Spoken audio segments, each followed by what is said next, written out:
began. Actually, at the storming of the Bastille, right?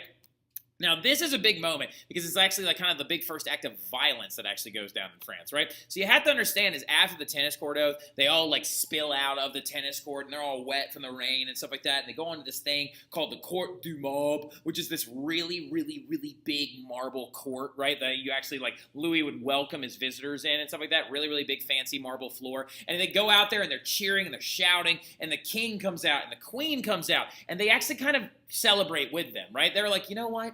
These guys might be onto something, right? Maybe we will do this. Maybe we will have a legislative body. Maybe I'll recognize the National Assembly as being legitimate, right? And so, like, Louis gives them a speech, and Marie Antoinette shows up on the balcony with her hair down, right? Which is a really big symbol of, like, being a part of the French society, because rich women were very well known for having their hair up in, like, really, really big, fantastic designs. And, like, Marie Antoinette just had it down, trying to show solidarity with the Third Estate and the people of the National Assembly, right? So, ironically enough, after the tennis court oath, Louis is showing signs of giving into this, right? He's showing signs of giving into the whole thing. But behind closed doors, they're freaking out, all right? So behind closed doors, Louis is being bombarded by his brothers, by other leaders of state being like, you know whose fault this is? You know whose fault this whole thing went down? It's that guy Jacques, right? Well, there's this dude named Jacques Necker, right? N-E-C-K-E-R, Jacques Necker, that actually was a Swiss finance minister that was leading the Estates General, trying to fix all the deficit spending problems and the bad harvest problems that are hitting the financial issues of France so hard in the wallet, right? Leading to the need to call the Estates General. It was Jacques' idea to call it, right? And so the thing about it, though, is he's suggesting really intense ideas on how to fix things. He's allowing the National Assembly to exist. And the brothers of Louis, like Louis XVI, and his wife even as well, are like, maybe we should fire Jacques because he's letting things get out of hand.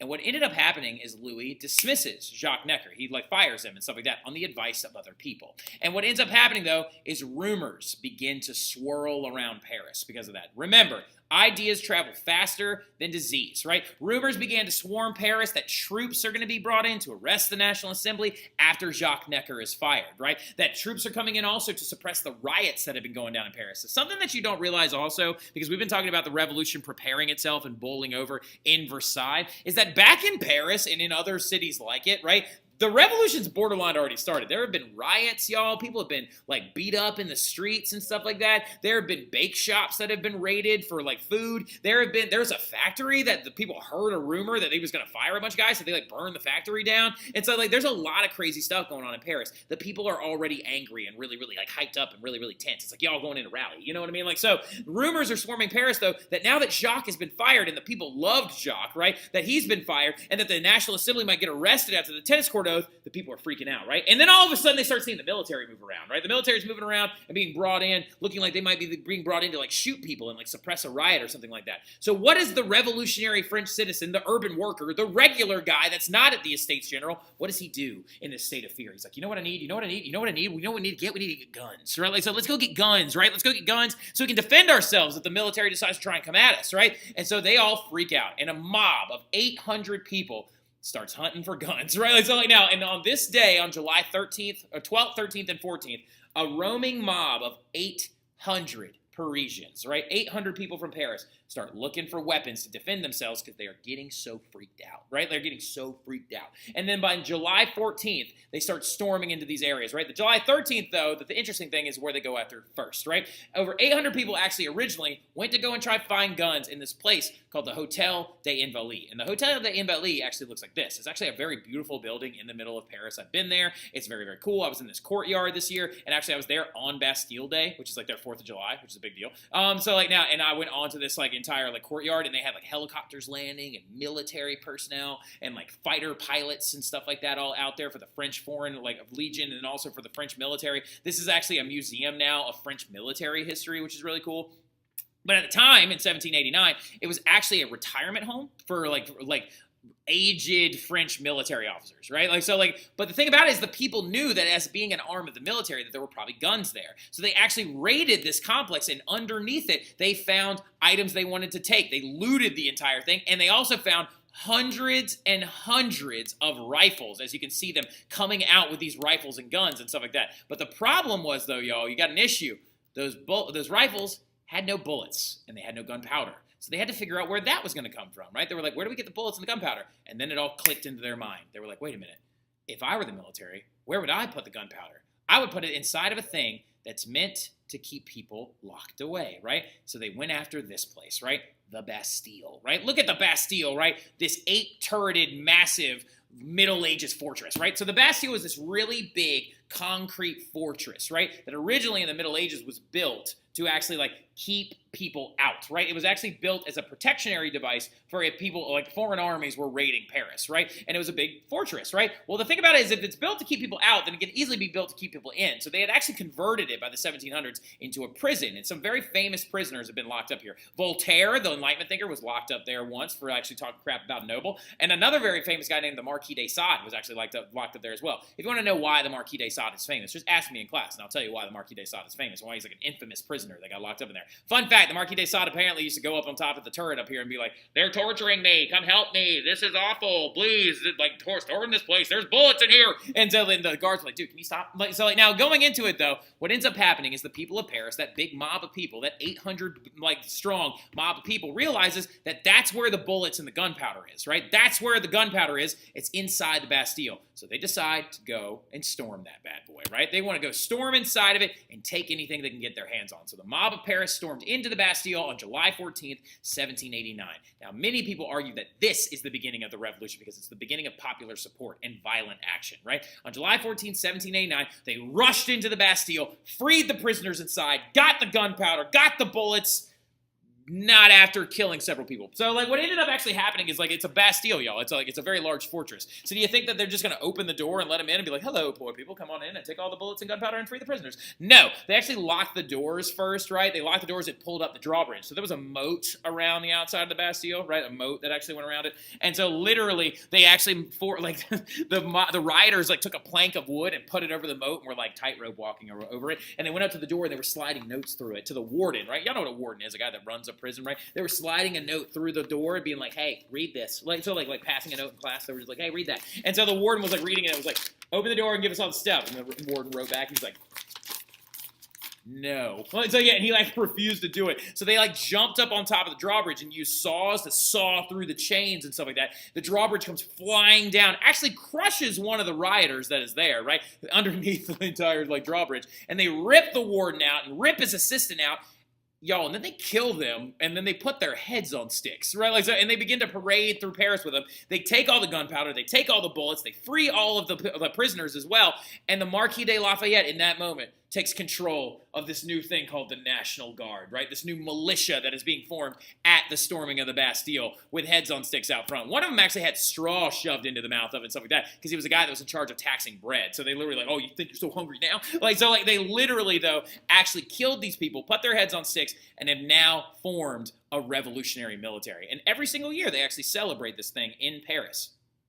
You can actually see the video that I have actually popping up. They like shoot fireworks off the edges of the Eiffel Tower and stuff like that, and I was there this past summer, which was really, really cool. But they do it to celebrate this moment right here, right? Where they actually stormed into the Bastille, destroyed the entire structure, demilitarized it, took everything away, liberated the prisoners inside, and they did it while actually participating in violent action. The Bastille is no longer there. It's actually a really big pillar that's there now. And they then deconstructed it, and it's now just an open park area. But they celebrate this day every single year on July 14th, 1789, with a fabulous fireworks display and a military parade down the Champs-Elysees. So, like, now, it's one of my favorite things to do if you ever get a chance to go to the actual, like, if you ever get a chance to go to Paris during this time, you should definitely go and do it. But really, really quickly, let's jump over, though, because we've got a couple of other things to talk about, because now the revolution has begun, right? Now, before we can talk about the revolution itself, we have to talk about the 4 phases of the revolution. So let's jump over to my whiteboard real quick and let's talk about a couple things.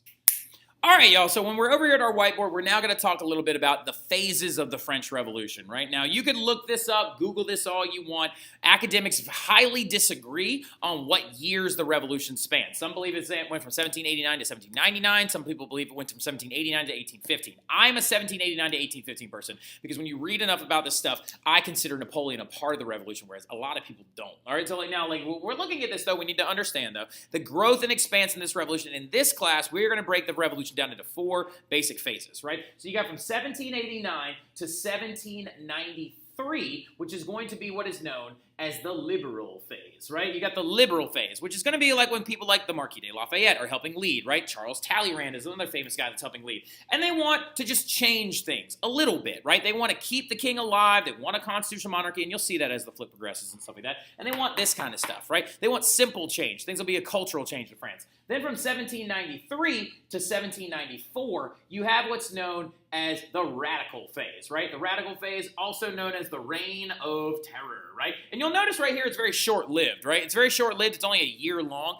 because literally what ends up happening in the Thermidorian reaction is the guy that leading it ends up dead. He actually tries to shoot himself and stuff like that. It's a whole thing. But it's also defined by violence, right? The Reign of Terror, right? Because they're literally trying to use fear and they're like executing people all over France. Like 30,000 people die. It's crazy, right? That's why it's so short-lived. Then you go from 1794 to 1799, and that is the Directory Phase, which we will barely talk about in this class because it is so boring. All right, so yeah, no, it's so boring. I don't want to talk about the Abbe Sieyès and Charles Talleyrand being in charge for that long. It's boring. So like now, instead though, we will focus though on the 1799 to 1815 phase, which is known as the Napoleonic phase, right? The Napoleonic phase is when Napoleon Bonaparte is going to come into power and he's going to lead France into its first empire period, right? So the big thing about it is make sure you get those phases down because we're going to track our way through the revolution using these phases, right? But we got to start off with that liberal phase, okay? So what's going to happen now, though, is I'm going to go clip in this other flip right quick and I'm going to let that kind of wrap up everything and talk to y'all about this stuff tomorrow when I see you. But I'll see y'all then. Ugh. There's three big things that you need to know about the image of the revolution and stuff like that, where it's going, how you know what's going to be happening and stuff like that. Now, the two first big things that we got to talk about, you need to jot these things down in whatever form you feel like, right? The first thing that we're going to actually do is we're going to jot down the three guiding words of the revolution, right? The Revolutionary Party and the revolutionary people, the National Assembly that hates Louis's guts right now and has now officially started the revolution, and aka like their version of the Revolutionary War, but it'll be almost like a civil war because it's going to have an inside of their own country. It'll be like pro-revolutionary people with Marquis de Lafayette and mostly Third Estate members versus these anti-revolutionary people in the sense of the nobility and the royals and things like that. Well, they had three guiding words that they always were like, these are the things that we believe in. And it was liberté, égalité, fraternité. And what that means in French, also ask Mr. Mathern to say this. He thinks it's hilarious to say it with like a trumped up French accent. The thing about it though in general is it's liberty,